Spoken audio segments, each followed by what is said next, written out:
নমস্কার, সেভনাভিক নিউজ নেটওয়ার্কে আপনাদের স্বাগত।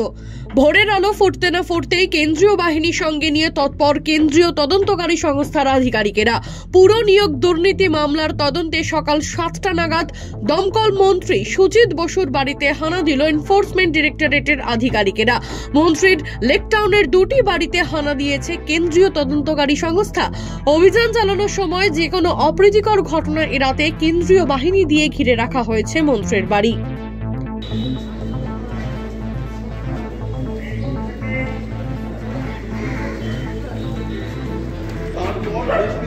তুমি জানো যে দমকল মন্ত্রীর বাড়িতে 7 সকালে চুরির হানা, তিনি খবর পেয়ে এসেছেন যে কি হয়েছে সেটা জানতে। এর পাশাপাশি তোমাকে বলে রাখবো যে এই বাড়ির এক বাড়ি যারা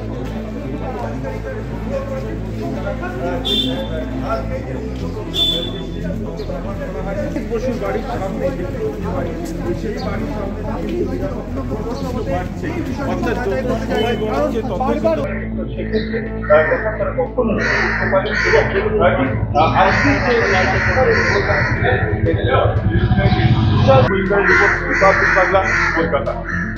প্রসঙ্গত, এর আগে পুরো নিয়োগ দুর্নীতির মামলায় সুজিত বসুকে তলব করেছিল সিবিআই।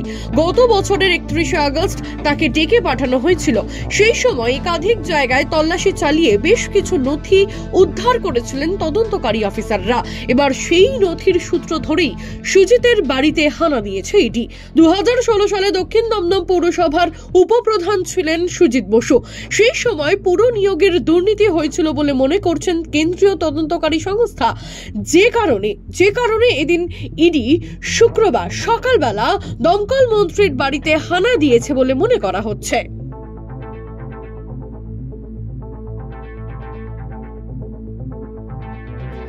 এদিকে সকাল 6:40 নাগাদ তৃণমূল বিধায়ক তাপস রায়ের 105 বিবি গাঙ্গুলি স্ট্রিটের বাড়িতেও হানা দিয়েছে ইডি।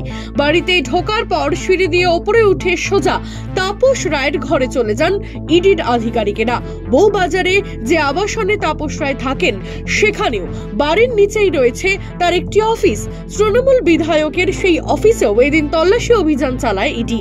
কেন্দ্রীয় বাহিনী দিয়ে ঘিরে রাখা হয়েছে বিধায়কের বাড়ি সংলগ্ন এলাকা।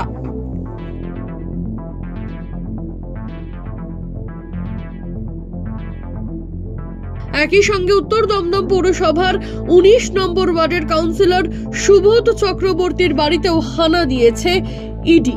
তিনি আগে উত্তর দমদম পৌরসভার চেয়ারম্যান ছিলেন। শুক্রবার সকাল 6:45 নাগাদ বিরাটের খলিশাকোটা পল্লীতে তার বাড়িতে আসেন ইডির আধিকারিকের দল। সুবোধের বাড়ির চারপাশেও মোতায়েন করা হয়েছে কেন্দ্রীয় বাহিনী।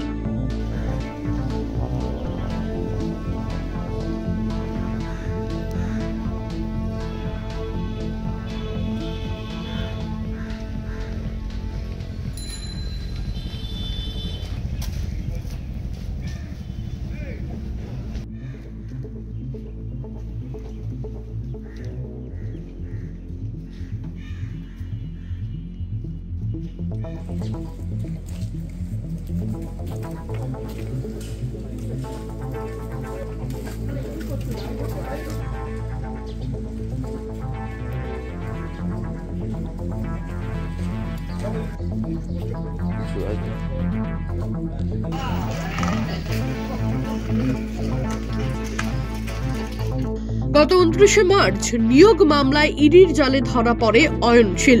কেন্দ্রীয় তদন্তকারী সংস্থার পক্ষ থেকে দাবি করা হয়, জেরায় অয়ন তদন্তকারীদের জানিয়েছে যে বিভিন্ন পুরসভায় চাকরি পাইয়ে দেওয়ার বিনিময়ে তিনি মোট 200 কোটি টাকা তুলেছিলেন।